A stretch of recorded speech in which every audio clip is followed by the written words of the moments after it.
السلام علیکم ورحمۃ اللہ وبرکاتہ۔ امید ہے کہ آپ حضرات خیر و عافیت سے ہوں گے۔ ایک صاحب فون کرتے ہیں کہ ہمارے جگر میں، معدے میں، آنتوں میں، گردے میں، مثانے میں تمام ان کی بیماریاں پل جاتی ہیں، اس کے لیے آسان نسخہ کیا ہو سکتا ہے؟ یعنی جگر کی بیماری ہے، معدے کی بیماری ہے، آنتوں کے اندر خشکی ہے، بیماری ہے، گردے کے اندر پریشانی ہے، مثانے کے اندر گرمی ہے، اور جو ہے ری خارج نہیں ہوتی، اور کھانا ہضم نہیں ہوتا، اور بہت ساری چیزیں ہیں۔ یعنی لوگ ایسا سوال کر لیتے ہیں کہ تمام بیماریوں کو جمع کر کر آسان نسخہ بتلائیے۔ تو ہم نے کہا کہ صرف ایک دوائی ہے، آپ اس کو استعمال کر لیں۔ آپ کے جگر کی بیماری، معدے کی بیماری، آنتوں کی بیماری، گردے کی بیماری، مثانے کی بیماری اور ریح خارج کا نہ ہونا، تمام بیماریوں کے لیے صرف ایک چیز ہے، وہ ہے بادیان نیم کوفتہ۔ بادیان نیم کوفتہ 720 گرام لے لیں اور 12 لیٹر پانی میں اس کو ڈال دیں، بھگو دیں، اور جس برتن میں بھگویا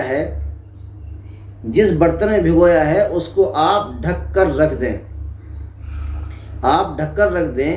یعنی بادیان نیم کوفتہ 720 گرام لے کر اور پانی 12 لیٹر میں ڈال کر پوری رات بھیگنے دیں۔ پوری رات بھیگنے کے بعد صبح کو اس پانی کو آپ پکائیے، اس کو بھپکا دیجئے، اور پکتے پکتے رہ جائے 7 کلو۔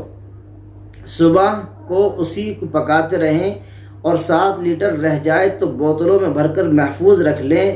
جگر کی بیماری، معدے کی بیماری، آنتے گردے مثانہ بیماری، جتنی بھی بیماری ہیں آپ اس کو استعمال کریں، صبح شام استعمال کریں، آدھا گلاس صبح، آدھا گلاس شام، جگر کی، معدے کی، آنتوں کی، گردے کی، مثانے کی، اور معدے کو طاقت دیتا ہے، جگر کو اچھا کرتا ہے، جگر ختم ہو جاتا ہے، آنتوں کے اندر جو خشکی ہے، پریشانی، وہ بھی ختم ہو جاتی ہے، گردے کے اندر جو دقتیں ہیں وہ بھی ختم ہو جاتی ہے، مثانے کے اندر جو گرمی ہے وہ دور ہو جاتی ہے، اور ریح خارج ہو جاتی ہے، اور معدے کو خوب طاقت دیتی ہے۔